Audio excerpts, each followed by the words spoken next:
So those of us who are unfamiliar with me, you will get familiar with me later on as we go on throughout the school year. Okay, so I'm Dr. Dwayne Dice. Now, a part of the Education Task Force is the Jaminars, and the Jaminars run throughout the entire year, usually 2 or 3 per month throughout the year, the school year. And then we have our summit at the end of the year, somewhere around June, as well as the conference, the Education Task Force or JDTAN conference.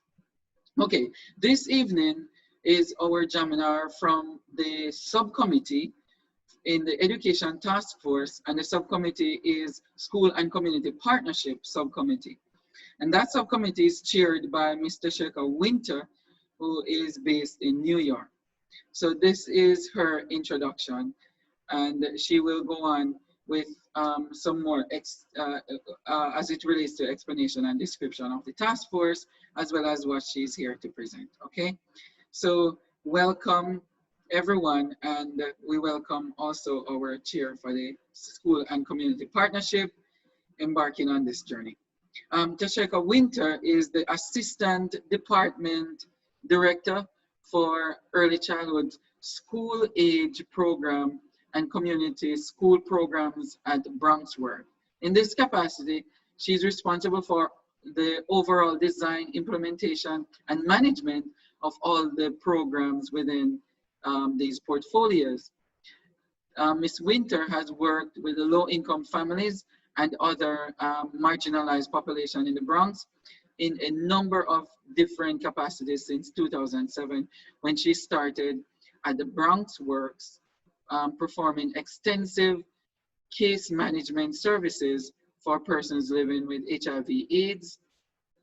And she later transitioned to preventative case management services, where she served as a supervisor, okay? Now in 2013, she shifted her focus and began providing educational, preventative, recreational, and supportive services for children and high-risk youth populations throughout the Bronx under the Children and Youth Program. She has a very strong commitment to strengthening communities throughout New York City.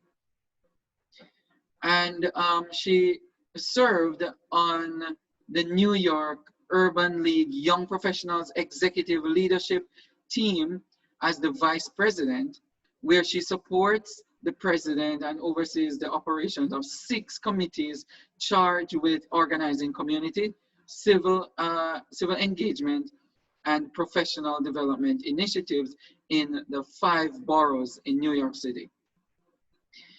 Ms. Winter also serves as the advisor board for the Bank Street College of Education Early Childhood Urban Education Initiative, and was recently promoted as a chair for the School and Community Partnership Committee under JDTAN network in the Education Task Force. Ms. Winter obtained her master's degree in social work from Hunter College School of Social Work and is a licensed master social worker in New York State. She's also a graduate of the New York Community Trust and Baruch College Executive Leadership Fellows Program and the Columbia University BOCES College Education Policy Fellowship Program. Okay, please help me welcome Miss Winter, and welcome the subcommittee, the School and Community Partnership. Thank you very much, everybody. You're in for a treat. Thank you so much, Dr. Dice. Sorry for that long bio. Good evening, everyone. It is my pleasure to come to you on behalf of the School and Community Partnership Committee and present this workshop. We have been working behind the scenes. We know, especially during this time, this workshop is very important and incremental to the work that you are doing in Jamaica. As Dr. Dice said, he mentioned a lot of what I do here in New York, But just for your information, I am a Jamaican by birth. And as Buju say, no matter where in the world you go, I am a Jamaican. So I definitely hail and represent Jamaica. I am from a small district in St. Catherine called Bartnes outside of Old Dabur. And so I will forever be a Jamaican. And so I'm happy that I'm able to give back to our island in this manner. I would be remiss if I did not acknowledge my committee and our members who are here on the call. And so I wanted to definitely say thank you to them. And so our committee is involved with making sure that we are connected to law enforcement officers, community leaders, organizers, social worker, and parents. And the purpose of our committees is to bring all of these different entities together to look at PDs, such as the one that we're having here today, and other ways that we could stimulate action on the local level in Jamaica. And basically, we want to bridge the gap between the school and the community. And so we hope that after you leave this workshop today, you're able to get tips and tools of how you could be able to bridge the gap between your school and the community, especially as we're recovering and living through COVID. So our committee members are Miss Alicia Maitland Holness, Mrs. Carol Davis Cummins, Miss Cheryl Bogle Gopal, Mr. Eaton Matt Navy, Miss Latoya Reels, and of course myself, the chair. And as I mentioned before, our committee have been working for the past couple of weeks putting together this presentation. A number of them are here on the call today. They will be working with you in the chat to answer whatever questions you have, but we are definitely excited to bring this presentation to you. I know Dr. Dice went over some ground rules, but I just wanted to go over some more just to let you know how the presentation will go today. So in terms of the agenda, we're gonna just go over some ground rules again. We will go through some key definition of the types of partnerships there are, the steps that are needed in building partnerships, benefits of having a partnership, ways of sustaining partnerships. We do have two guest speakers. One of them is a member of the committee. Another one is a member of the Education Task Force. She's also here in the United States. And they're being called subject matter experts. And basically they will tell you about partnerships that they've developed, why it's important to have these partnerships, and the successes they've had from partnerships. We will just give you some information about partnerships that you could use to support you as you're reopening, and just as you go in the future. We'll go into question and answer, and then we'll close out. So in terms of the ground rules, as you were coming in, we asked you to sign in by entering your name and your school. I know Dr. Dice did ask you to change your name to your first and last name. You will be placed on mute for the duration of the workshop. However, if you want to say something, you have a dying question that really can't wait till the question and answer, please raise your hand. Dr. Dice or one of the committee members will see your hand. We do have a chat going, so if anything, they'll message me in the chat so that I could see, and more than likely I may not stop right away, but as I finish my sentence or my train of thought, I will stop and try to answer your question, and we'll try to unmute you and answer it. If not, one of the general rule I use when I do workshops is I tell people to create a parking lot. And basically a parking lot is a chart where you could just write down your questions. You could put your questions in the chat. Our committee members are on hand. They are writing down questions as they see it. And they'll also help us when we get to the Q&A to let me know whatever questions that come up that we could answer. One of the other things that I will do is that I'm very big on connections. And again, we're about building partnerships. So one of the things that I will say, the first thing that you do is, as you're hearing from people, as you're meeting people in the chat, if you don't have a LinkedIn profile, please create one. That is one of the best partnerships that you could create. Because one of the things you could do is you could follow me on LinkedIn, you could connect with me on LinkedIn. And if you have questions, I answer your emails, I answer your messages on LinkedIn. So that's one of the best place to find me. You could also find me on Facebook. I probably answer questions not as fast on Facebook than I do on LinkedIn, because I do use LinkedIn for all my professional endeavors. I'll also put my email in the chat when we get to the end. You could email me. But I do think one of the things that we should do is, as we're on here today, build connection, build partnership. As you're here, people talk about things that they do within their community, within their school, get their information. So I would say utilize the chat as much as you can in building those partnerships and making those connections. And so now we will get into the presentation. Okay, so what is a partnership? So partnership is defined as a relationship where two or more parties come together having a common and compatible goal. They agree to work together for a particular purpose and for some period of time. For this particular presentation, I focus on partnership as it relates to school.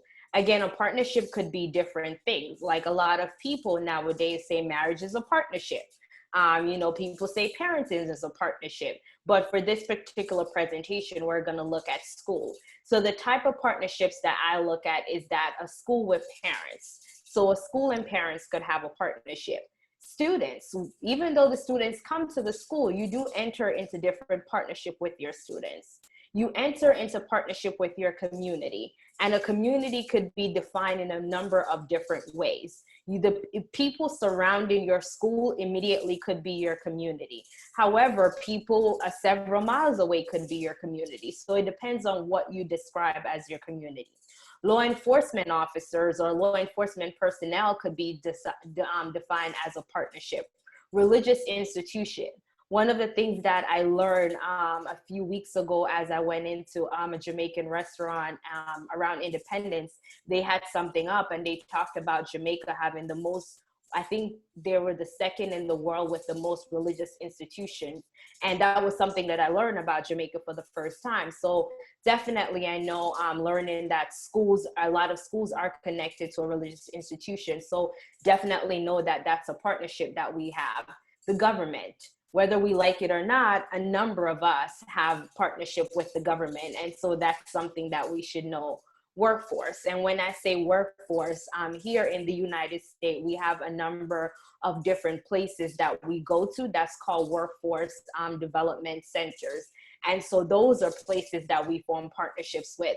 And especially when we look at our high school students, we form partnerships with them because we want college is not for everyone. And so therefore, not all of our high school students are going to leave high school and decide they want to go to college. And so we may decide that we want to connect them to a workforce development program so they could develop a trade, so they could get a job right out of high school. And so therefore, that's a partnership that you may want to get. And then one of the biggest partnership that I like to have is with corporations. And the reason for that is because I feel like they have the money. And a lot of time they have the money that government may not have. They have the money that I don't have. And then they also have money that I normally hear is called discretionary funding. So they have money that they have to spend at a certain time of year. And they have money that they could give me to do things that when I ask for that money from the government, they may not be able to give it to me, or they tie it to a certain outcome. And so therefore, I always try to form corporate partnership. And therefore, I think that is a partnership that is very important for us to form when it comes to schools. And I'm trying to monitor the chat as I go along. So if I'm going too fast, please let me know. I try to stop and look at the chat. Okay. All right. And everybody could hear me. I saw someone was saying they can't hear me. Okay, good. All right. Okay. So the next one is steps to building partnership. So when you're building a partnership, you should start small. Before diving into a long-term partnership, start with a small project. And based on the outcome of the small project, you can begin to build on more long-term goals and partnership. So for example, if you're looking at doing something with parents per se, don't start and say, I want to partner with every parent of every student in the school. Start by figuring out a group of parents that are engaged. And then from that group of parents, you do a project with that group of parents. If that group of parent is very engaged, they feel like this project is good, it's going well, then you start branching out. So it could be that you said, let me start with, if you're in the primary school, you're starting with the 3rd grade parents. And then after that, you build on it and you say, okay, let me include the 4th grade. Let me include the 5th grade. Even if you're doing it with a corporation, you may say, you know what, I want to build a library for my school. However, I'm going to start with just building a library for the kids in grade 1. And then based on the success of that library and the utilization for the kids in grade 1, you say to them, okay, can we add on books for grade 2 and 3? And then after the success of that, you said, okay, can we now make it school-wide? Because again, a lot of people, when they come into partnership, they want to see outcomes, and most partnerships are outcomes based. And so therefore, if you start large and you can't obtain your goal and you fail, that person may not want to go into partnership with you. So you always want to start small and then you build out. And you also don't know how that partnership will go. So you also want to start with short term and then go long term. So therefore, if you go in it and you know, you're saying, you know what, this is not good for my school, this is not good for my student, this is not good for my community, because their goals and mine don't align. That way you could decide, like, you know what, I want to get out of this, I don't want to stay into this. Versus if you go into a 3-year partnership with someone, you're stuck with this person for the next 3 years, or with this company or this business. So you always want to start with short term first, maybe a 6 months partnership, and then after that you decide to expand and go larger. Always develop a shared vision. So a shared vision will help the partner to work together towards mutual success. This vision should align with the school and the partnership mission, but it must take into account the well-being and academic outcome of the students.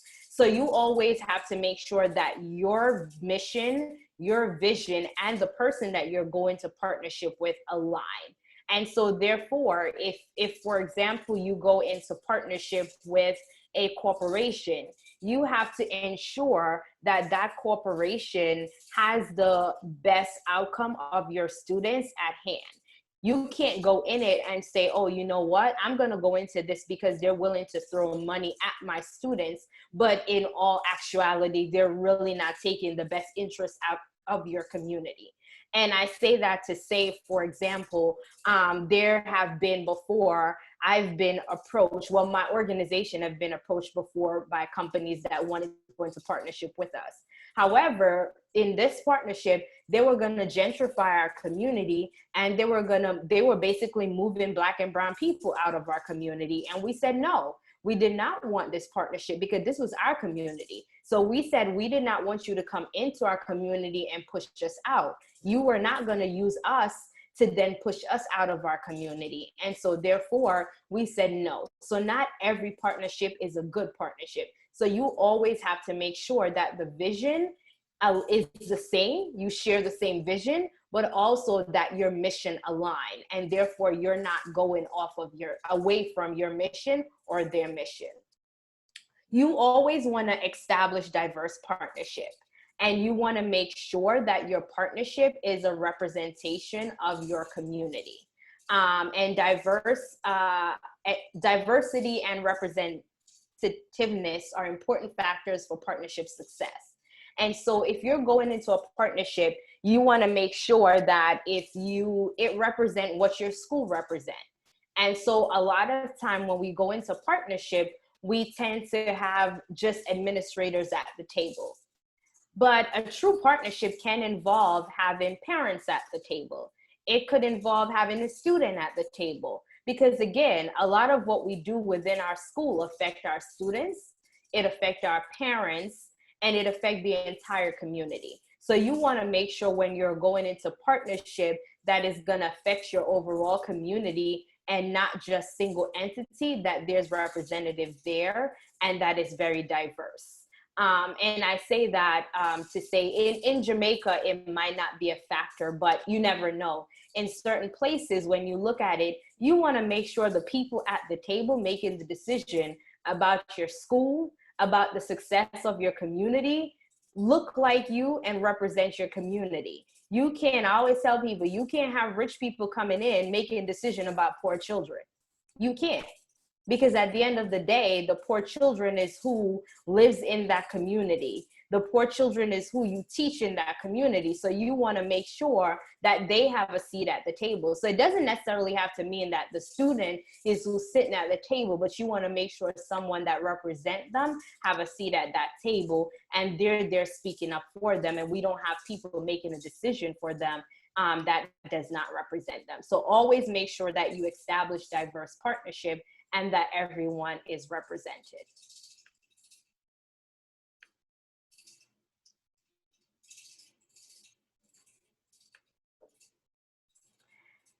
Next, you have to leverage resource. So as a partner, you must always examine your community assets. Take notes of your strength and the areas of greatest needs. This allows you to identify potential new partnerships that complement your shared vision and goal. A lot of times we don't know that we have assets in our communities that's right in front of our face. And so before you even go out there, when you're looking at partnership, look at what assets you have. So take, for example, COVID. One of the things that a lot of people are talking about is when we go back to school and we reopen, the staff to student ratio that we have to have. And where a lot of us are grappling with it, what are we gonna do? And one of the things that I did is that I looked at the community assets. So one of the community assets that we have is that we have a number of colleges that will not reopen. And so we have a number of college students that will be staying home instead of going back to school. They will be doing school online. As a result, a number of these college students will need to do community service hours because now the colleges is kind of requiring things like that. Or they just don't want to stay home and be bored because they're doing colleges for a few hours. Normally when they were on campus, they had cheerleading, they had this sport, they had that sport, they had parties, they had all kinds of things they were doing. Now they're just home in the house with a whole bunch of brothers and sisters who are now home doing remote learning just like them, so they want to get out the house. So one of the things that I'm doing is that I'm providing volunteer opportunities for these college students to come, get trained to actually support students with learning in the classroom. They're not going to be teachers. They're not going to be there all day. They're going to be there for a few hours a day, and they're going to help the teachers with the demand of the classroom. So now here are these college students who are going to be gaining some kind of skills. Some of them didn't even know what they want to do when they graduate. They have some liberal art major. They may decide they want to be a teacher. And we always have a shortage of teachers or educators. And so now you have these, some of them are not necessarily going to be in the classroom, but they may be helping in the office, filing or doing something like that. Because again, we're short staff all over because we have some staff that because of their medical conditions, they really can't come back to the office. So they have to work from home. And so now we have all of these college students who are like, hey, you know, I will do community service hours as long as you sign off on my paperwork. And so that was a way that you're able to look at community assets. Another thing is that there's others who are also working from home. And so therefore, there are ways that you could now use these people that now could help you to now help to staff your classroom. It will be free of charge. Again, you're also helping them. So it's not that they're not getting anything out of this partnership. So now this is a partnership between you and these college students. They're getting skills out of this. They're getting community service hours, and you are getting something from it because you're now getting support from them. It's not only college students, there's other people that are working from home that you could get support from. You also have different corporations where their main offices are closed until God knows when. I hear people that say they're working from home until next summer. Reach out to some of those companies and say, hey, you know, do you guys have a volunteer program? Some people do. How many days per week, you know, can your employees volunteer at a program, and then ask them if they're willing to have their employees partner with your school and come to your school and volunteer for a few hours.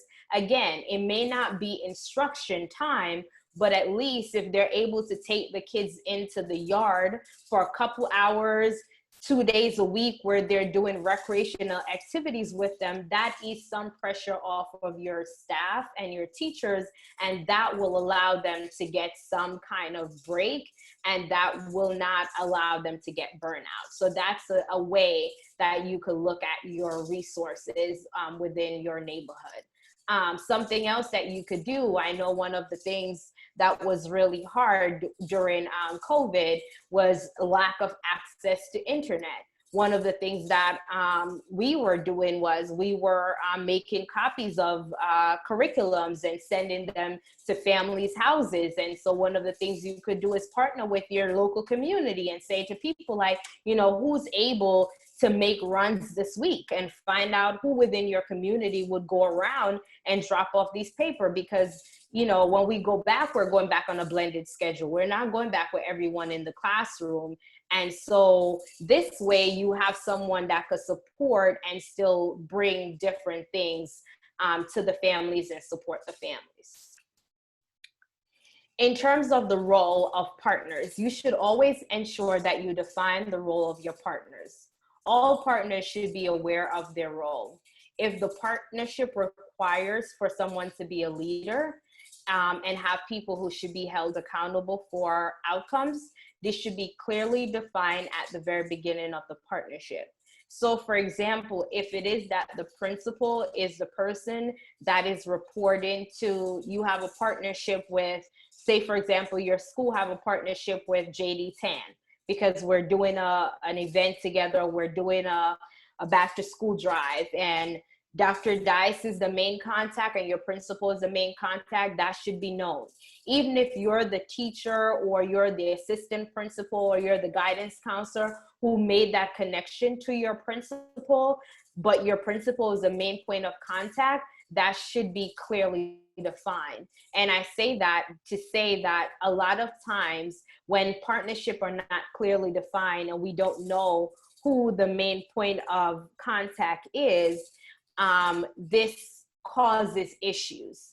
And so as a result, there could be a lax in communication among the people who are working with this partnership, and then this could cause a disruption in the partnership. So you always should define the role. So it could be, okay, this is the main point of contact.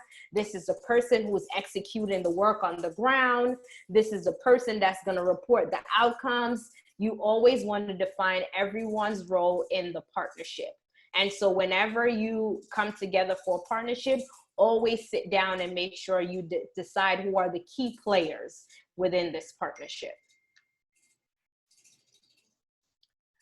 You should always consider your partner a member of your team.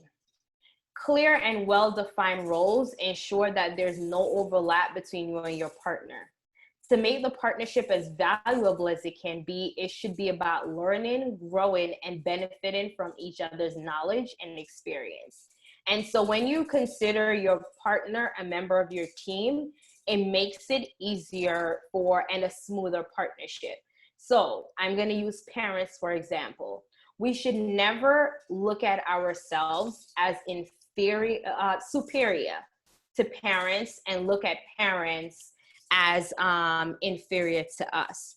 It should always be that we could learn from the parents and the parents to learn from us. And so therefore, if we're in a partnership with them, we should all be learning and benefiting from it all at once. Oh, I'm sorry. I'm getting a lot of messages that there is internet issues.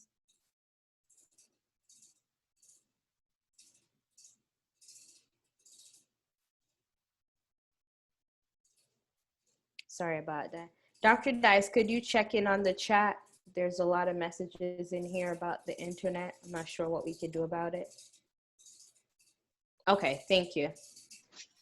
Okay. Yeah, we can't do too much about the internet, so we'll just go on. Okay, all right.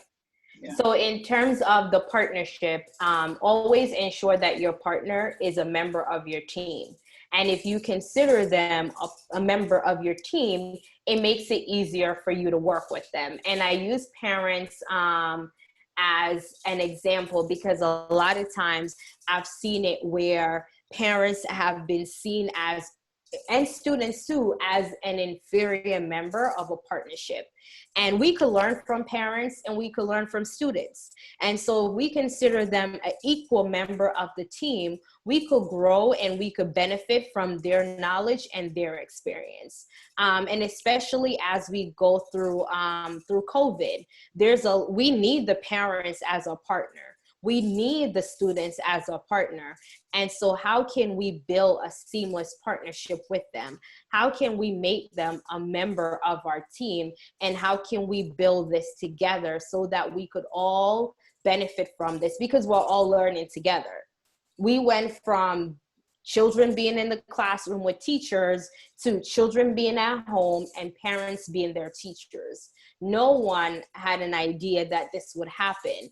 And so now again, parents became teachers. And so now how do we bring the parents in, make them a partner, make them a member of the team, and work through this transition, because this will become our new normal. And we don't know when we'll ever go back to everyone being 100% back in school, no more social distancing, and things are back to normal. We don't know if there will ever be a normal. We'll go to a new normal. We don't know if there will ever be a normal. So you have to figure out, how can we now make this partnership seamless, and then make them a member of our team? Because again, our parents are our equal partners, where there's no hierarchy. They're on the same wavelength as us. Okay. So you should always give the partnership room to grow. A valuable partnership should be capable of sharing resources and adapting over time. A partnership will not show immediate success, and you should always leave room for partnership to grow. And I will use parents again. I remember probably 4 years ago, when I started in a school, we started an initiative called Teach Me Tuesday. And the initiative was basically for parents to come to the school every Tuesday, and the teachers would work with the parents and basically teach them what the children were learning in the classroom. And they were basically supposed to work with the children at home based on what they were learning in the classroom. And these were children who were struggling, and we were basically trying to get them from a level 2 to a level 3 or a level 4. We started year 1, we may have had 25 parents that came. Year 2, we went up to maybe 50. We did not give up. We continued to partner with parents. And then we went from Teach Me Tuesday, and we started doing learning fairs. And so we did one in the spring and in the winter, and we partnered with Thanksgiving. So if many of you don't know, Thanksgiving is a big holiday here in the US where it's all about food. And so we started doing this big feast. And then in the spring, we did it with Easter, where we had Easter basket, and we knew that food bring people out. So we started doing these events and doing them with food. By year 3, we went from 50 to 125 parents. And this past year, right before COVID hit, we had 385 parents, and our school had 420. And so of the 420, we had 385 parents participate. And I say that to say, it took time for this partnership to grow. And we did not give up. We went from 25 in year 1 to 385 in year 3 to year 4, because we waited for this partnership to go, and we tried different things every year. We tried something new, and we invested resource, and we invested time, and we adapted as things changed, because this was something we wanted to work. And so I would say is that if you value a partnership, invest in that partnership. it will take time and it will take energy for this to grow, but it will grow. And again, as you guys heard from my bio, I'm very big on building community and working with families and parents. So a lot of my work has been around that. And so I was definitely one person that was not going to give up on that partnership. And it's fine. I'll give up my Saturdays. I would go in, and it was buying raffle prizes and doing things and getting my friends to come in and be speakers and trying to get the NBA players and NFL players and whoever I could get, no-name players, whoever. It was something that would be excited for them, something that would make them come in. Because once I got them hooked, once they came in, I knew they would see the importance of it and they would continue to come in.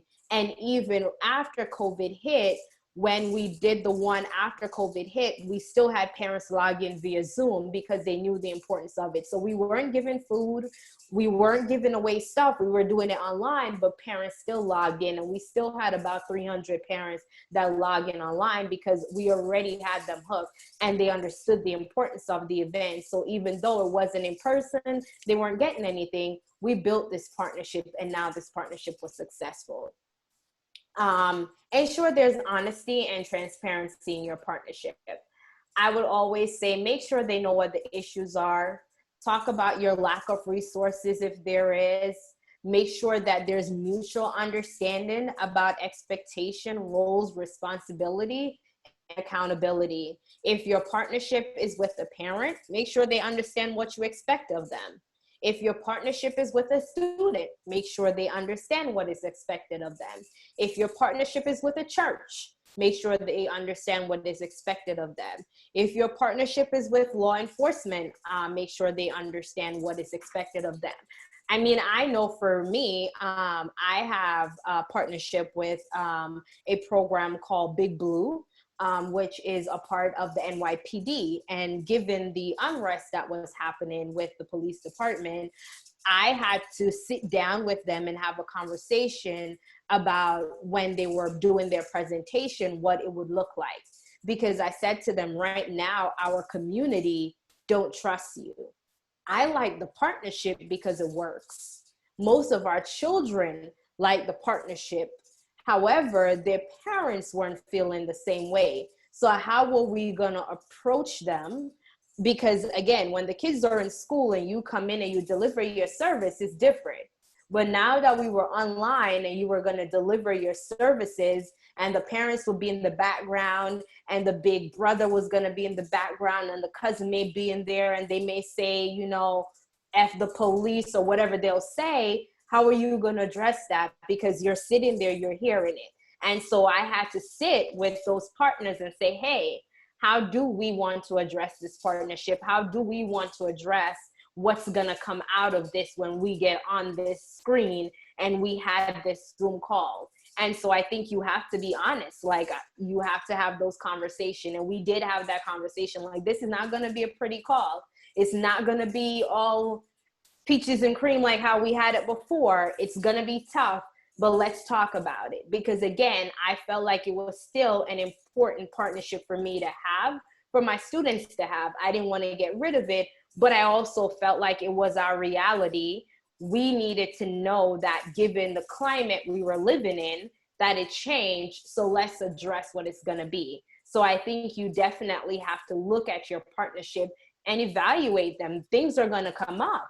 You may have a partnership with, you know, your local politician, and it's election time and something is happening. And you may have to tell them like, hey, you know, given what is happening right now because of elections, we may have to pause our partnership for a bit. And after the election, we could pick up, because we don't want our school to be associated or be seen in a certain manner. Because those are things that we have had to do before. Like we have partnership with elected officials, and when election time comes, my organization will say, hey, we don't want to seem like we're endorsing anybody, we're putting anyone anywhere. So right now, you know, we can't publicly say anything. So therefore, you've been a committed partner with us. We appreciate the partnership, but they also have to understand that as, you know, if you're a nonpartisan group, you have to remain that way. And so you definitely have to make sure there's always honesty and transparency when it comes to partnership.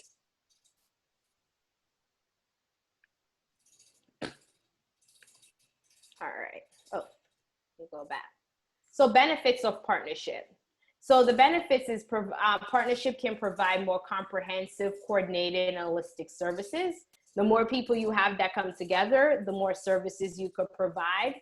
You could achieve administrative efficiency and savings by avoiding overlap and duplication. So for example, if you have a number of schools within a small radius, small space, and things such as that, depending on how you could partner together, you may be able to share resources that could avoid you from overlapping and duplicating services. Access certain resources, share resources, or make better use of limited resources such as space, funding, equipment. Again, if you're in a community and there's a community center, there's a football field, a track and field that you could use, there may be a way for you as different schools to partner. You may be competing against each other, but you may use the same field. And that's the way that you could partner with a local community center or something like that. You could carry out an initiative that would be difficult if you were doing it alone, or you may not be able to do it alone, but if you partner with someone else, you'll be able to do it. Though, if you get a partner, it may be the only way that you could do a new small initiative, especially if you're like, for example, I know I've been talking to a few people that talk about the basic schools, for example. I believe that's what they're called in Jamaica, that a lot of those, and here they're called early childhood centers, and a lot of those struggle to get access to funding here in America, not only just New York. We struggle with the same thing. And a lot of times, you know, we network together, we form partnership, and we apply for grants together. And when we get the money, we divide it among ourselves and say, hey, you know, you get this certain amount, you get this certain amount. And then that's how we do it. Because sometimes you doing it by yourself, you may get a small pool versus when you all come together, you get the bigger trunk. You have a stronger application, you have more resources that you could pull together, and that work. Benefits of a partnership, it enable more effective exchange. You're able to share and refer more families. And it also enhance community participation and increase involvement in decision making. Does anyone have any questions so far? I know I said a lot. If you do, you could start putting them in the chat. The committee members will start capturing them because we're getting to the last few slides before we have our guest speakers speak. Okay. So sustaining partnerships. So now we went through how you build partnership. We also went through what the benefits of partnership are. And so now we're going to go through how you sustain your partnerships. So you already build them, you know what the benefits are. And so now that you have these partnerships, they're established, how do you sustain them? And so you always ensure there's clear and consistent communication. So you ensure there's open, honest, and clear communication. This will help to avoid unnecessary misunderstanding and potential conflict situations.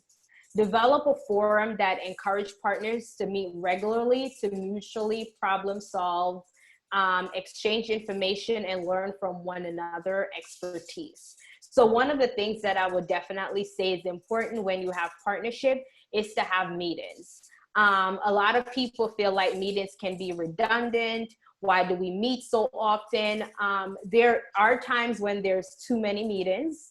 I definitely want to say that sometimes some meetings can be an email. They don't have to be a meeting. However, I do feel like there are partnerships where people don't meet at all. And so, for example, if you have a funder, for example, that gives you money, but they tell you they only want to meet with you once a year to go over, or they only want a report from you once a year to go over how your program is doing, I would say to them, you know, I understand that you only want a report from us once a year. However, is it okay if we check in every 6 months? And it's okay to ask that, and that would look good on your part, because if, for example, you're supposed to meet an outcome and you're not meeting it, it will be good for you at the 6-month mark to let them know. It looks bad when you get to them a year later and you're saying to them, oh, you know, we were supposed to have 100 children that was scoring over 85, but we only have 70. And they're going to say, okay, why didn't we know about it? Why we only know about it now? Or we're not going to continue funding you because you didn't reach the goal. However, if at 6 months you say, you know, we're struggling, we only have 70, and these are the reasons why, they may be able to work with you, or they may say, you know what, let's revise your goal and drop the number to 275. And so now you don't have to reach 100, you just need to reach 75, and you may be able to work super hard to get the additional 5. And so I definitely think that it's always a good gesture on your part to go about initiating that first. When it comes to parents, you could definitely schedule a forum to meet with parents. Sometimes, a lot of times, I've seen this happen where parents only hear from us when things are not going well with their children.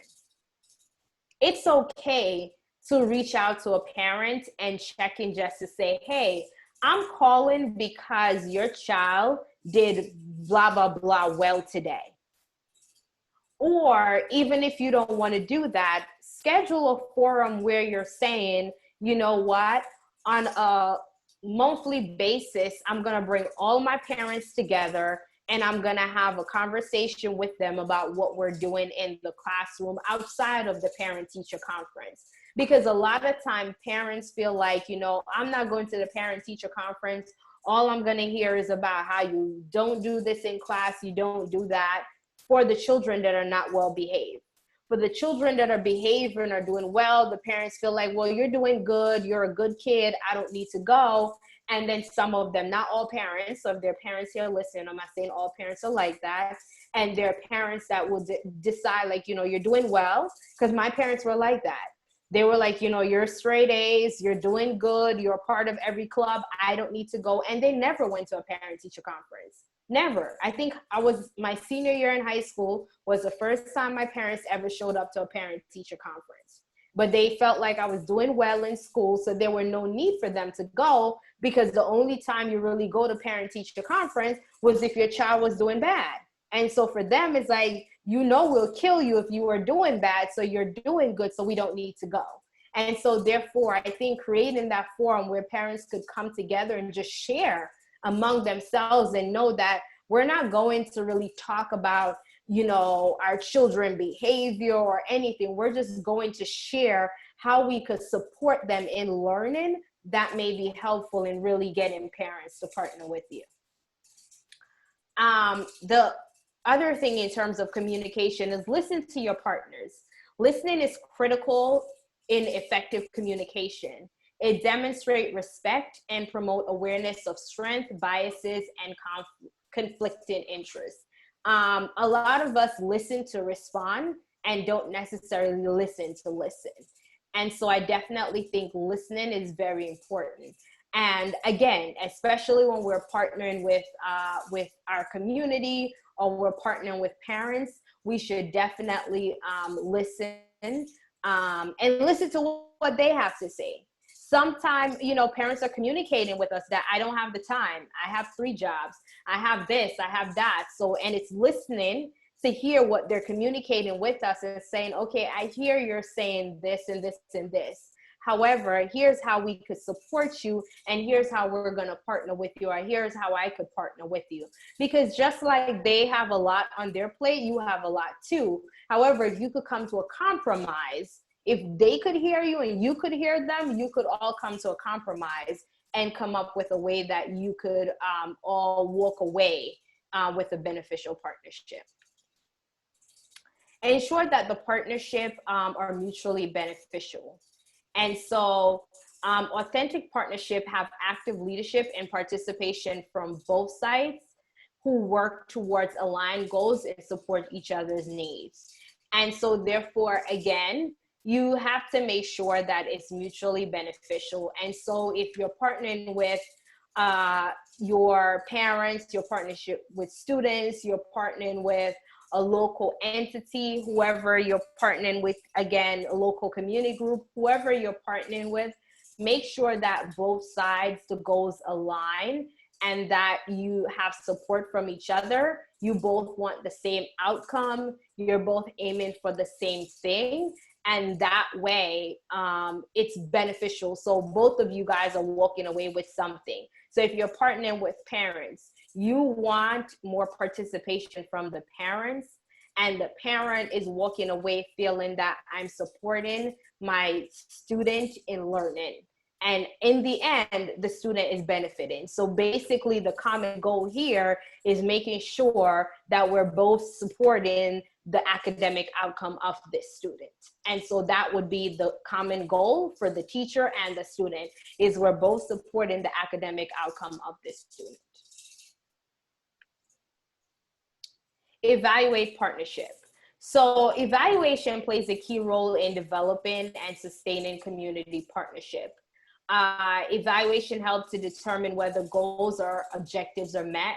This involves identifying strengths in areas for improvement in structure, planning, and activity implementation. Having an evaluation plan in place will help to determine if successful strategies can be supported and replicated. So for example, if you decided, the example I gave you guys earlier about the parents, the Teach Me Tuesday that we did for the parents, we did have an evaluation plan. And so after every meeting, we sat down, we looked at what were the outreach method that we used, we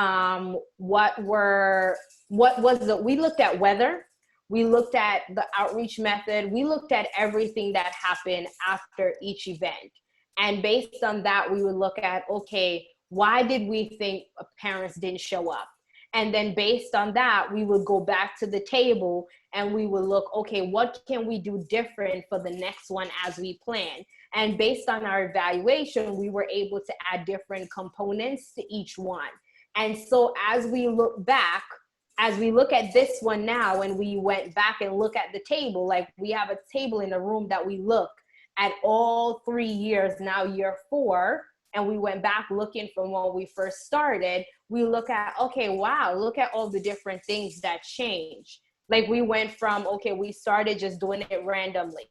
Then we did it around the holidays. Then we look at weather. Then we look at adding incentives. Then we look at who would call. And then we look at, and it was very intentional. So, okay, teachers had a relationship with parents, you call. The support staff had a relationship, you call. And so individual people were calling parents and inviting them, because parents are gonna come if they like you and you invited them. So there were different strategies that we use. So I definitely think you have to evaluate your partnership, look at it and see what works and what doesn't work. What are your strengths? What are your areas for improvement? Again, one of the things we did was look as much as the weather. Like if it's too cold outside, people are not gonna come. So therefore, do you do something on a very cold day? If you look at the weather and you project that it's gonna snow, cancel that event. You know, here in New York, if you look at it, if you're in Jamaica and it's gonna thunderstorm, cancel it, because you know parents may not show up. So you definitely have to make sure you're always evaluating and you're looking at your partnership. You're looking at whatever it is that you're doing, especially as it goes with when it comes to parents.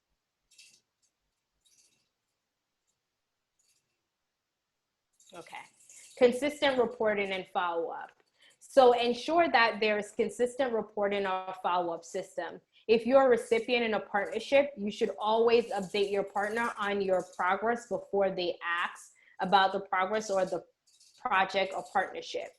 And I say that to say that in the past, I said, if you are getting funded from someone or you're working with someone, say, for example, again, if someone decided that they were donating computers to your school and it's 6 months in that you have the computer, don't wait for them to ask you how the computer is going, how many kids are using it, how is it working.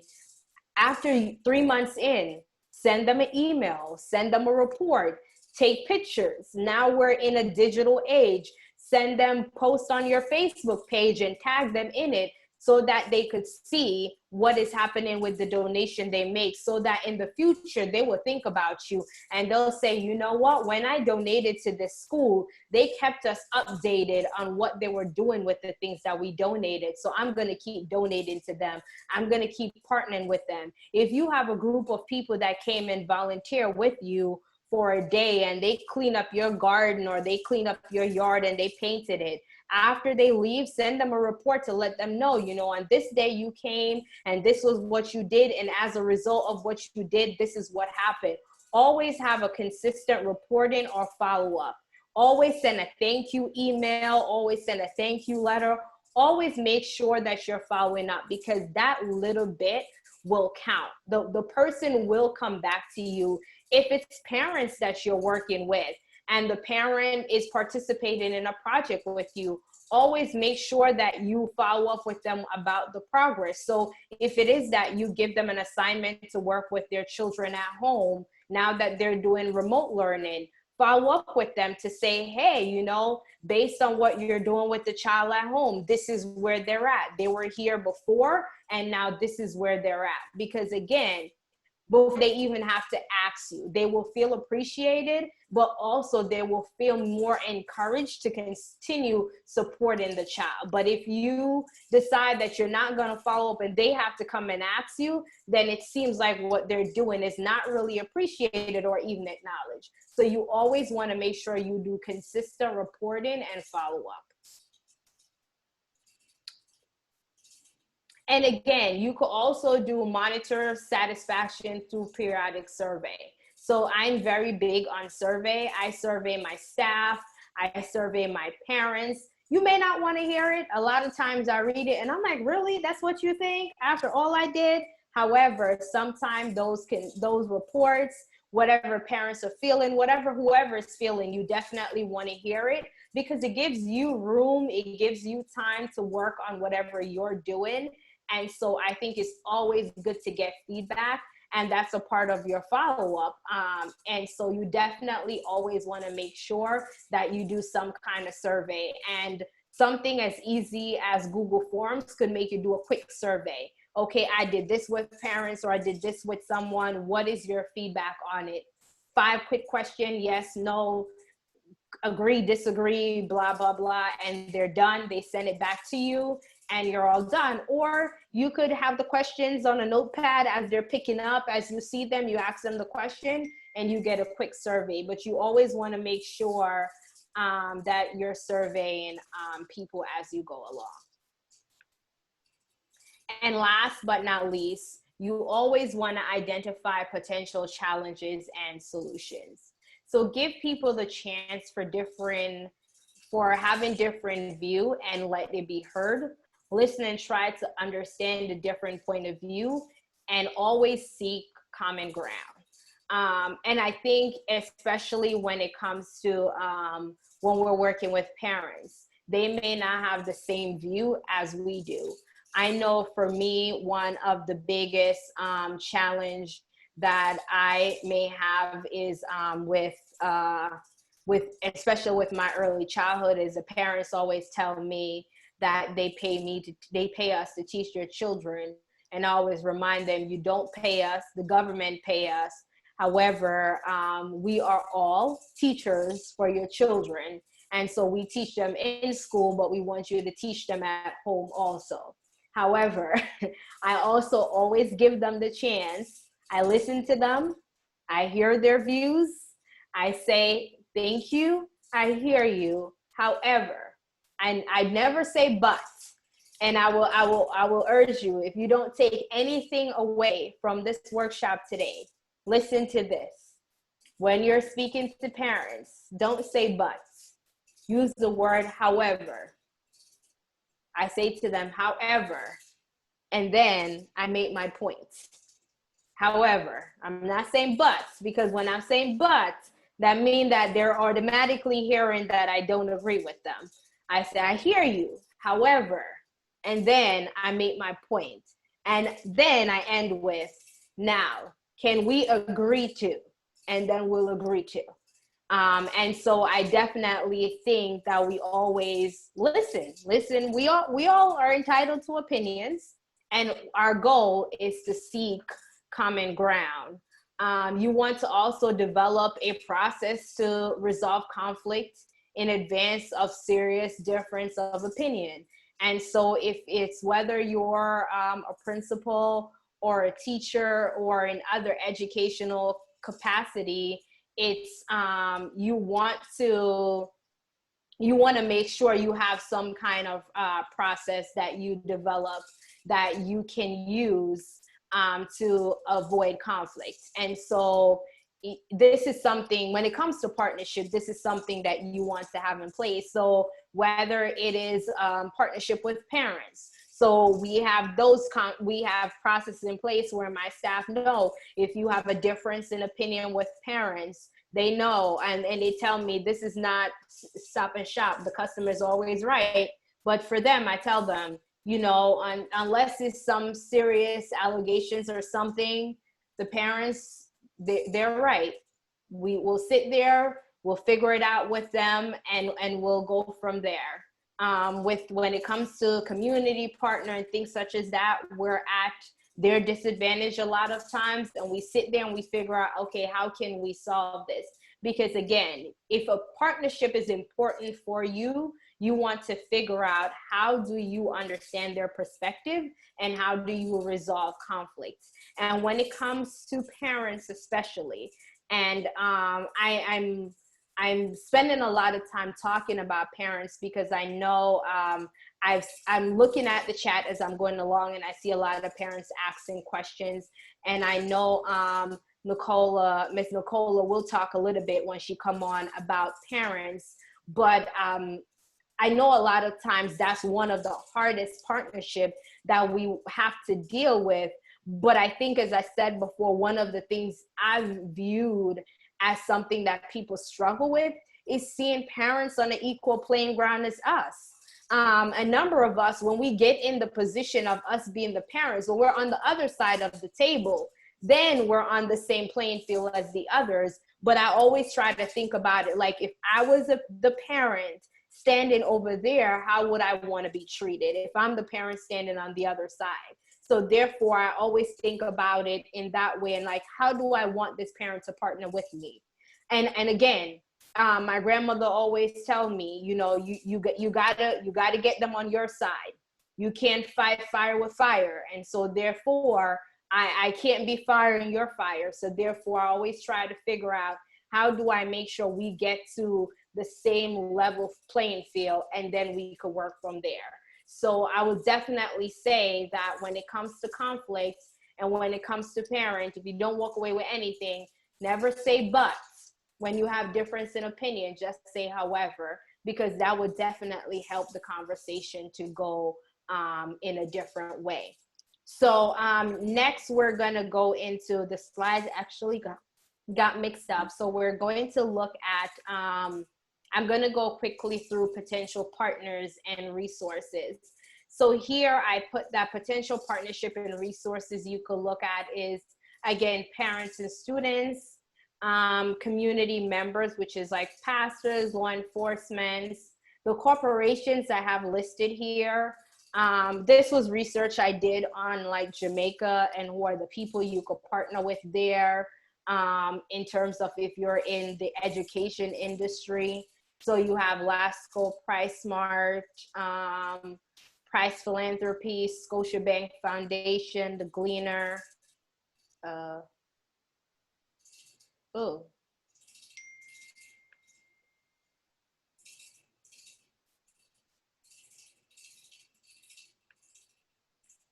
Sorry about that. Yeah. Then UNICEF Jamaica, and then like the Usain Bolt Foundation. In terms of like alumni association, we have some listed that are here operating abroad, and then I have religious institutions. And so, so that's that in terms of that. So now I believe Mr. Matt Namey, he got cut off, so we're gonna bring up Miss Nicola, who will talk about partnership with parents. And so Miss Nicola Myers is a doctoral candidate in administration and leadership. She's an assistant principal in Texas. And so she'll talk to you guys a little bit about school and parent partnership. Nicola?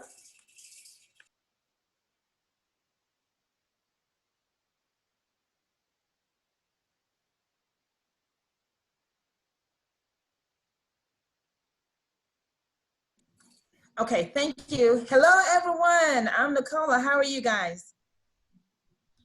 I'm so excited to be here. Can you guys hear me okay? Yeah, everybody can hear you okay. Oh, okay, good, good. I'm excited to be here. And thank you, Ms. Winter. Everything that you're saying is exactly what I'll actually echo here in a few minutes. I'd like to start out with a quote by William Temple. And one of the things that he did say was, the most influential of all educational factors is the conversation that takes place in a child's home. So for everyone that's on here today, yes, I was born in St. Elizabeth. I did attend Hampton High School. Yay, Hampton High School students, if you're out there. And I also went to Epping Forest All Age. That's also in St. Elizabeth. So without further ado, it did take a village when we're talking about community partnership for me to get to where I am today. And so that actually speaks volumes to the role that the community plays in our lives. Ms. Winter earlier defined what partnership was, and she mentioned that it's a relationship where two or more parties have common and compatible goals. As an assistant principal here in Texas, I make sure that I bring a committee together. I know she spoke earlier about making sure you have equal representation on your team. So you have students, you have community members, you have parents, you have teachers, you have administrators. Very, very important that the leadership of the school is at the table. That is very critical to the success of any program or any initiative that we are trying to put in place to help students. So some of the principles that layer an effective school partnership from where I sit over here, all families in school want what's best for their children. Parents send us the best they have at home.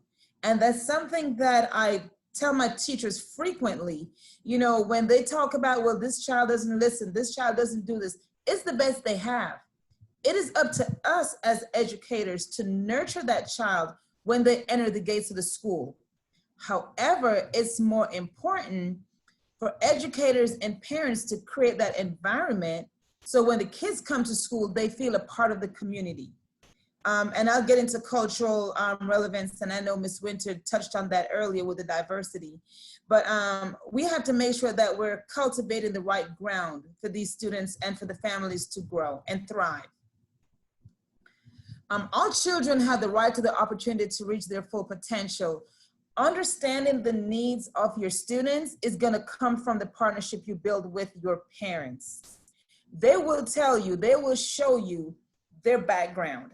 And it's up to you now to sit down with them and say, okay, let us think of how we could best come together to meet the needs of this child. You know, too often I see teachers writing lesson plans, and for the educators on here, you know, we're writing lesson plans for a class. Understand the diversity within that classroom setting and make sure the lessons that you're planning are culturally relevant to the students in front of you. And I say that to say, we have to take the same approach with the entire school community. We have to plan for all the different cultures that we have, all the different backgrounds that we have, and understand that information is going to come from the community or from the parents that you have on your team. And if someone would monitor the chat for me, because I do get caught up and keep talking and forget to go down there and check. Okay, so another point I want to talk about is the healthy partnership. Make sure that the connections between the parents and the school community is positive.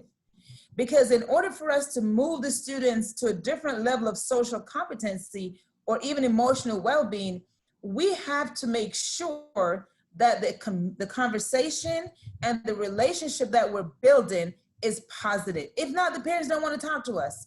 They don't have time for us because they feel we're not listening to them. So make sure that we're creating healthy partnership. And based on my experience here, I tell them all the time, send me the parent who has their hair on fire, because I know exactly how to hose them down. And that's my little word I always use, because I approach them with respect. I'm not going to approach a parent who's already angry or upset, and like Ms. Winter said, in a condescending manner, or in a manner which have them feeling inferior. This is a level playing field, guys, because at the end of the day, the outcome needs to be student achievement, student improvement, and community relationship. For true partnership to exist, we need to make sure that we have two-way communication. What COVID has done for us is shown us a different way to communicate with our parents.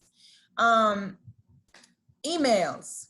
I know a lot of the participants on here, or a few of them, expressed having connectivity issues. And that's the same for us here in America and for families in Jamaica. I do have families in Jamaica right now who have issues with connectivity.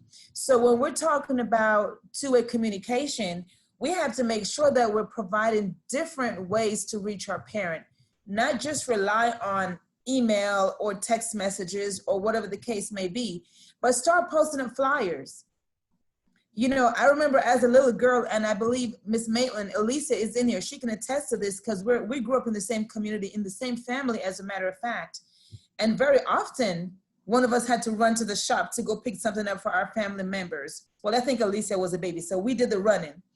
But what I'm trying to say is, have flyers out there on the counters. So when families come in, they could pick up a flyer and say, okay, at Epping Forest, they're having a town hall meeting tomorrow. A lot of our families don't have internet, so we have to create these true partnerships however we can to make sure the parents are hearing us, the parents are connecting with what's going on in the schoolhouse. So start thinking outside the box and not just rely on email and internet situations to get to our parents. Start using the shop counters. You know, I don't think there's one business person on the island right now that would say, no, you can't put some flyers on here. That's going to benefit the community that they live in. Secondly, it's going to be a win-win, because you're bringing business to them anyways, because if they know you're a community partner that will have flyers with what's going on in the school community, more people are going to start coming to your store or to your shop because they're going to get information. So when we're thinking true partnership, guys, let's keep in mind creative ways in which we could reach out to our parents.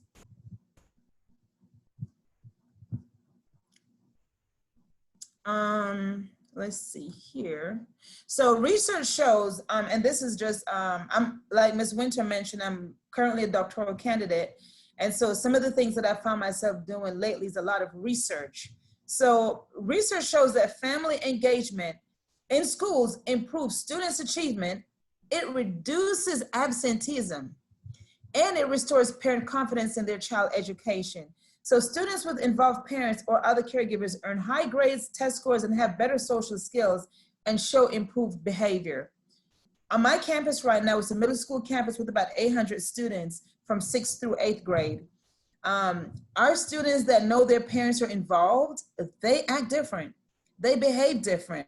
The parents understand better when they're in the house what's taking place. And I say this all the time, it takes a village to raise our children. So when the parents are coming in and they know, okay, this teacher has this expectation, the campus has expectations. When they go home, regardless of what the kids are gonna tell them, they're like, nah, that's not exactly true because I was there today, this is what I saw, this is what I heard, so now let's start over. And so you have to understand that also the students who see their parents on the campus, their behavior changes and they're gonna work harder because they want when their parent walks through the doors or through the hallways, they see their name on the wall because they've achieved something. So let's keep some of these in mind of what the research shows because it actually does prove that it works. Partnerships, Ms. Winter mentioned earlier that we need to make sure that we're viewing each other as equals. So we want to make sure that we view partner as making equally valuable contribution. At the end of the day, this partnership is going to work for the students. And as an educator, as a parent, because I'm an educator and I'm a parent, the outcome for me at the end of the day is that my child is successful. My goal for you at the end of the day is that your child is successful because they were on my campus, under my watch. And again, we as a community come together to put some of these programs together based on the needs of our students. We need to ensure that we're respecting the student needs and preferences. Ms. Winter mentioned earlier, having the students at the table. This is their campus. This is about them. And who better to tell you than the children? I have two very opinionated children in my household. Well, they're adults now, but they will tell you, why are you guys wasting time doing this? We don't care about this stuff. Let's talk about this. So again, we want to make sure that everything we're doing is intentional. It has like intentional, it's purposeful, and it's going to work for the students in a positive manner. Now, we need to address some of the barriers to involvement in school by families and actively help uninvolved parents to become involved. I was reading some of the chat while Ms. Winter was speaking, and I seen several individuals mentioned low parental involvement. We have to do what we have to do to get our parents in the school. Last year, I presented at the state conference for Texas PTA. And one of the things that I mentioned to the parents is start raising funds. I'm not sure how hard it is in Jamaica to raise those funds, but I guarantee you, if the parents know that it is for their student and it's gonna make the community look better, the students more successful, they'll show up. So one of the things that I did was I raised funds and we had a bus. So, the campus I'm on is considered Title I. And so 75% of my students are living in poverty. This happens in America, guys, not just, the Caribbean countries or whatever. But so my parents are like, well, I don't have gas to come up there and I don't have this and I don't have time and, I have to cook dinner. I work 2 jobs. You know what I did? I removed the excuses, peel away the layers of excuses. I raised funds and I had a bus go through the community. And I sent home flyers with the kids because the first thing they're gonna tell you, I don't have internet. We would pick up parents at these bus stops for the parent conference today at school. So guess what? There's no more excuse about not having gas or not being able to walk to the school because it was raining, because I'm coming to get you. So, intentionality is at the heart of everything I do. So we wanna make sure that, I apologize about that. So we want to make sure that whatever we're doing, we're making sure that the parents have little excuse as possible as to why they can't make it to the schoolhouse. Another thing I do is I feed them. I do a spaghetti dinner. Why? Because spaghetti's quick. So I'll do a spaghetti dinner because parents will say, well, I have to cook for the other children. Bring all of them. But we have to create the environment for the parents to come, and we have to peel away the layers of excuses so the parents, they'll be, okay, well, I'm making it easy for you to show up. And then when they get there, we start talking about what are we doing for school improvement? What are we doing for academic achievement? But first you have to find a way to get them in the house. I was in Jamaica in November and I stopped at one of the elementary campuses and I saw this gentleman in a minivan. He came to pick up the students to go on a field-based instruction experience. There you have it. Pay him to go into the community and say, you know what?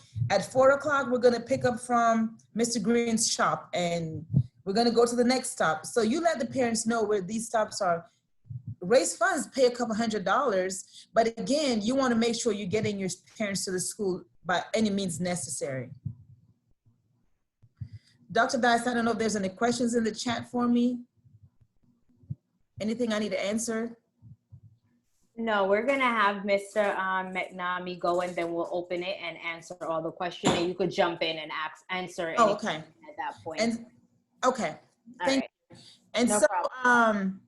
So, you know, for the sake of time, looking at successful partnership during COVID, because when we went out of school in March for spring break, I was actually supposed to be in Jamaica at Mount Airy Primary School for that week. And so we didn't know when we went out of school that we were going to be gone for 4 or 5 months. And so now we're talking about how do we partner with our parents during COVID, because right now our campus is closed to outside visitors. So we can't have the parents come to the school. Zoom is our best friend right now, like we're using the platform right now. So now we're actually using a lot of Zoom conferences for parent conferences.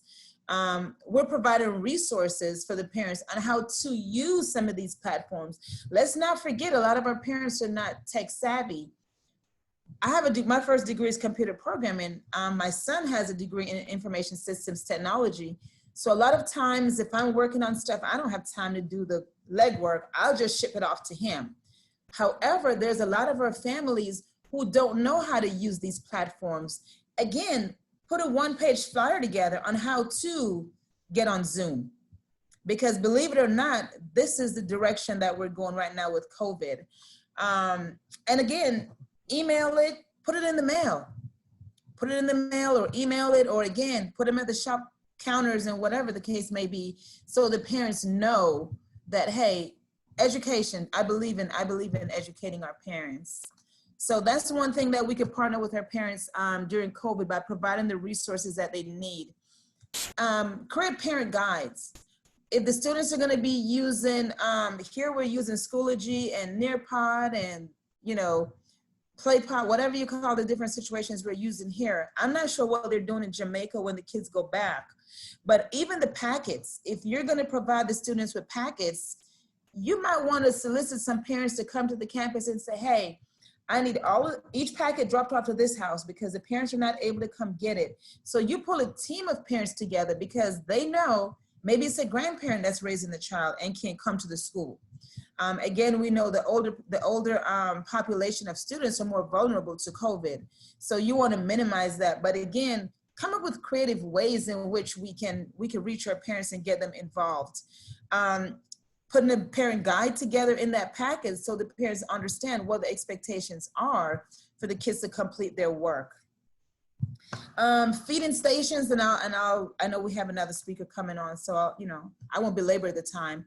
But feeding stations, I'm not sure what that looks like there, but I know here we're providing breakfast and lunch to our students. Again, our kids are high poverty on my campus, so most of them, the only time they have a hot meal is when they come to school.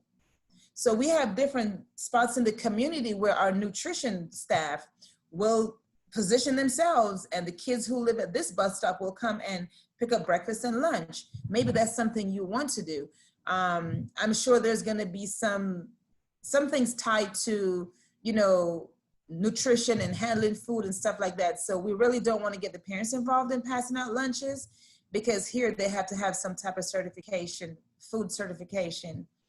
But again, provide ways in which the students and the parents can access resources.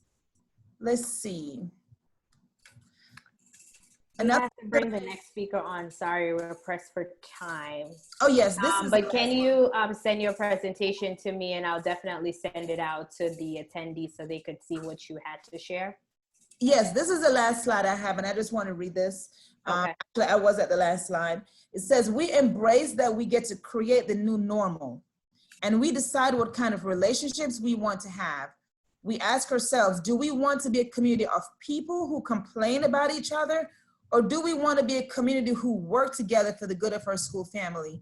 I appreciate you guys. I thank you for the time to speak. Again, I will make my presentation available. I did post all my contacts in the chat. Thank you for the opportunity to speak. Thank you, Ms. Myers. You definitely had great information. Again, we will share all of these presentation when we send out the email. You guys have our email account. And as I said before at the beginning of the presentation, Ms. Myers, you do have LinkedIn, right? Yes, I posted my Instagram, LinkedIn, Facebook, my website, my everything in the chat. And Okay. yeah. Okay, thank you. Mr. McNamee, you have like 5 minutes and then we'll answer. I took note of the questions I've seen so far and we'll answer them. Sorry guys, we're running a little bit behind. Are you on? If not, I'll go into the questions. Yeah, you're Yes. on now. Yes, you're totally on. Yes. Good afternoon, everyone. My name is Eaton. I'm the principal of Broadleaf Primary School in Manchester. I am a St. Thomas born and bred, moved to Manchester. There's job, everything else in St. Thomas. So I'll let you just guess why I moved to Manchester. As a principal, one of the main thing that of what has already been said, and of course, it makes no sense I repeat because I only have 5 minutes. But I believe creating my own experience. I went to Broadleaf Primary School in 2015, and but one of my first experience was a parent consultation day.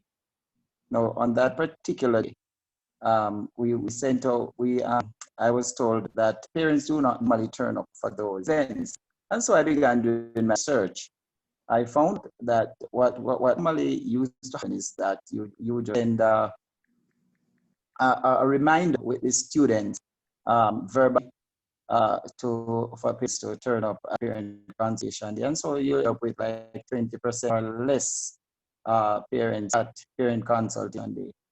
I began thinking, and one of the things I did was I created some appointment cards.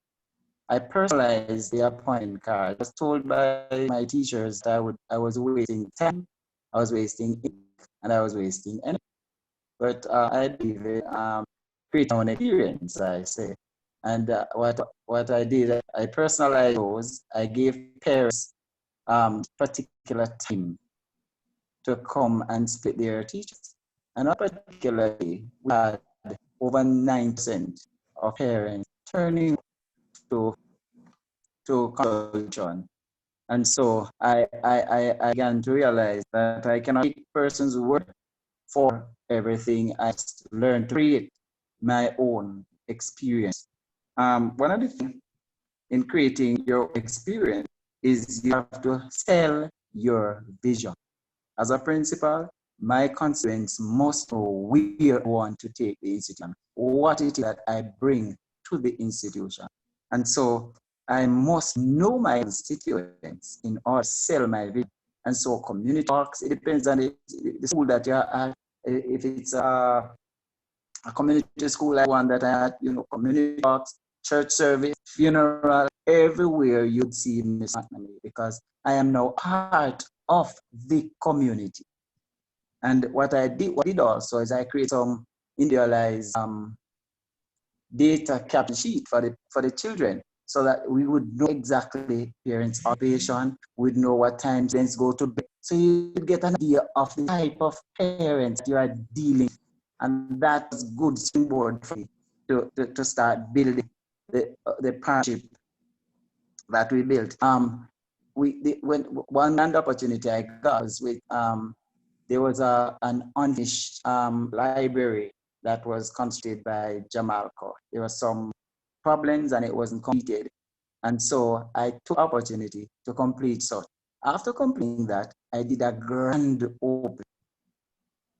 Jamalco was invited, and when they came, what I did ensured that I liked all that they did, and I also, in that particular teach of mine, I ensured I mentioned that I wanted to continue the partnership because my students were partitioned by chalk board, and it was difficult in order for them to get for teaching and learning to take place, even though we had 100% literacy rate in 2015, and we are averaging like 80, 70 dollars.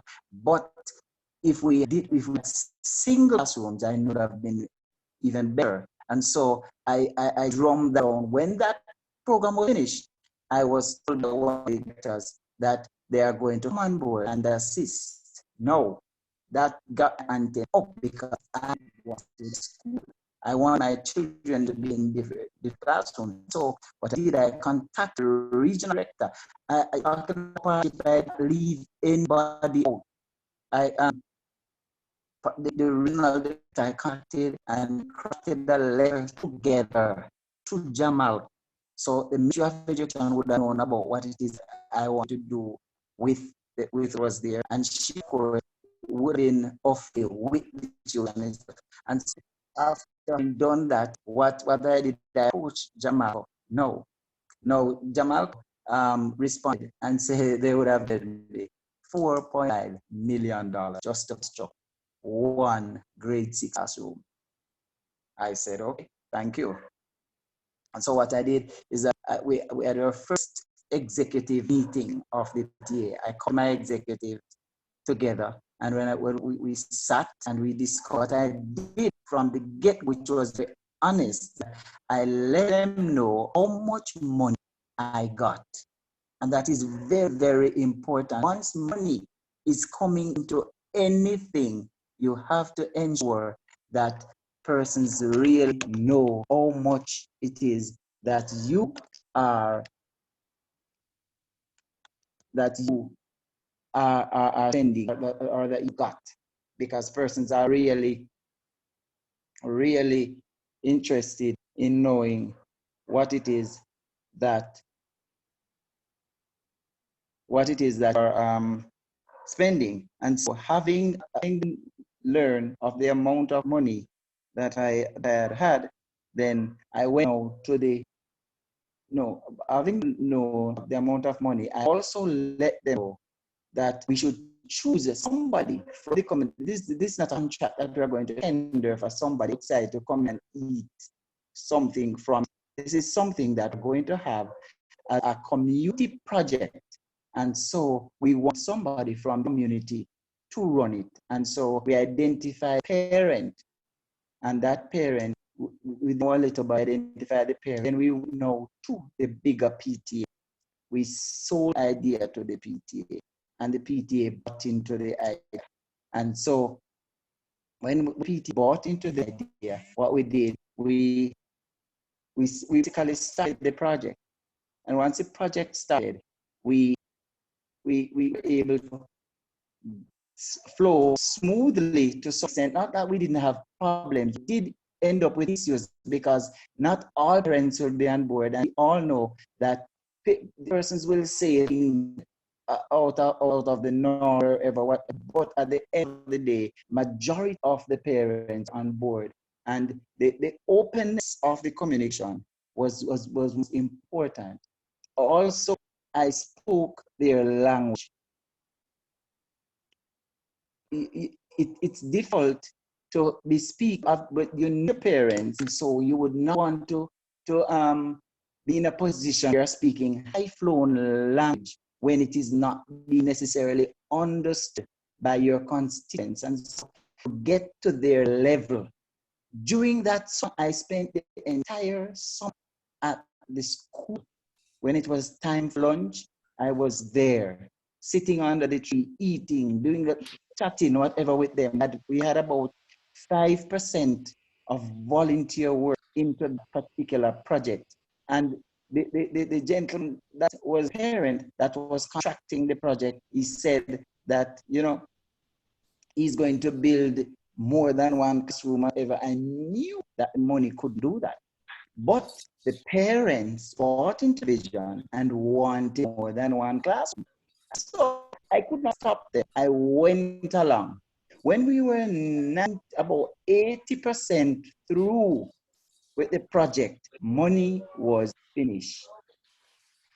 Money was done. At that point, we had covered the entire structure. We were having 4 classrooms, 1 library, and an administrative area.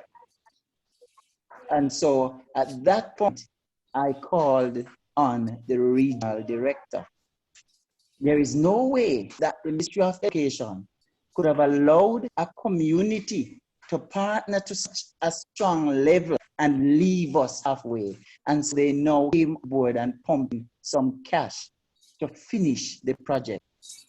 And I tell you, our partnership, after the project was complete, we had a grand opening. And what we have to be the content of is of your sponsors and what it is that they want from the relationship, because nobody sponsors without wanting something from the relationship. Jamaica wanted publicity. They wanted Jamaica to hear what it is that they are doing. And so I do not feel of sharing with the entire Jamaica what it is that Jalco is doing. I post on the school's Facebook page, I posted WhatsApp groups, I post every opportunity I get to speak the community. I spoke of Jamalco is doing, and they heard. And the more they heard, the more they came aboard and started assisting us. And then after the past students came on board and everybody. And so we just had a great opening. At the grand opening, the Minister of Education was my speaker. No, my school was not fenced. I made sure that I created the program that I spoke before the Minister of Education. And when I spoke, he spoke after me. I put water, I put everything on it. And when I has about his second or third sentence, he promised fencing of the school. Of course, in my offer there were 3 quotations already. And so I just went for them. They were at the ministry. The school is now fenced and ready. You have to think ahead, know what it is that you want, and create your partnership intentionally and work with what it is that you have. Okay. I think my 5 minutes is expired. Yes, thank you so much. So we're going to wrap up now. However, I did want to quickly touch on some questions that folks had. So one of the big question is, how do you engage parents that are saying that they are really busy? The important thing right now is that we have Zoom, and we are going through COVID. And I think while COVID is a devastation on the entire world, we could use this to our advantage. I've had parents that I've seen at work in the hospital that are nurses that are on Zoom at parent meetings. And so right now, most parents don't have an excuse as to why they can't participate. All they have to do is put on their computer. They could turn off their camera if they're at work, so there should be absolutely no reason. You don't say to them like that. However, I would make the suggestion to say, hey, you know, given now that we're doing a lot with technology, and even when you go back to in-person, I would offer the parent, you know, you could either come in person or we could set up for you to join via video chat. More parents are going to choose that they want to do video chat. You may want to see them in person, but I think that is a good way for you to partner with them and meet them where they're at. Because if you went from a parent not wanting to come and see you at all, and now they're willing to video chat with you, you could definitely use that as a way to engage your parents. In terms of parents that cannot read, I would say use the community. This is where the community comes in. So one of the things that we've done before is that, for example, in my early childhood program, I do have parents that are literate. And so I use the older sibling, I use the neighbor, I use whoever they have that can support with the child. That's who I reach out to help when we were doing remote learning. And so you have to find out who's that village. It said it takes a village. That's what the saying says. It takes a village to raise a child. So who's that village that the parent have that could support them? And then you could tell the parent to utilize that village for it to help them in terms of the children that are not able, for the parents whose children are not able, they're not able to help their children. And for the ones that are just not interested in educated and not invested, I say don't give up. Our parents, it's not that they don't want to, it's just for years they have not done it. And as I said before, my parents were a good example. My parents felt like I was a good, studious child, so they did not need to be involved in my education. And it was when I got to my senior year and it was like, we need to pick colleges. We need to figure out a lot. That's when they saw the importance of it. So I think for you as teachers, as educators, as principals, you have to show the parents the importance of their child's education. And you're gonna have to hammer it in and day out. As the Education Task Force, we are working and trying to do workshops for parents where we're gonna try to bring across information about the importance of being involved in their child's education. And we hope when that information gets to them, that it will make them be more engaged in what is happening. And so I definitely hope that, you guys got some useful information. Just want you to remember, partnership is a give and take where everyone should win. I hope that you guys all got something out of the presentations today. Again, Ms. Myers and myself will share the information we had in our slides. Dr. Dice will ensure that you guys get the recordings from the session on Thursday and the session from today. And I will also ask that you guys bear with us for a few weeks, I would say probably the next 2 weeks or so, to get your certificates, but we will try to get those out to you guys as soon as possible. On behalf of the School and Community Partnership Committee, I would like to say thank you for spending your Sunday afternoon with us in learning and advancing yourself. Good luck as you guys reopen in September. And I wish you all well. And I hope you guys all enjoy the rest of your Sunday afternoon. Thank you. Thank you very much, Ms. Winter. And also, thank you to Ms. Myers and Mr. McNamee. We, according to everything that I've seen so far in the chat, the activity, you guys have done tremendously well, and we want to say a special thank you to all of you on behalf of our participants. So thank you so much. If you want to reach out participants, that is, reach out by email, or many of you, some of you are in our WhatsApp group as members of the task force.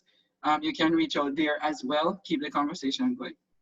And as Ms. Winter just stated, that we'll have the certificates coming out, as well as if you have not received, pay attention to the certificates, because if you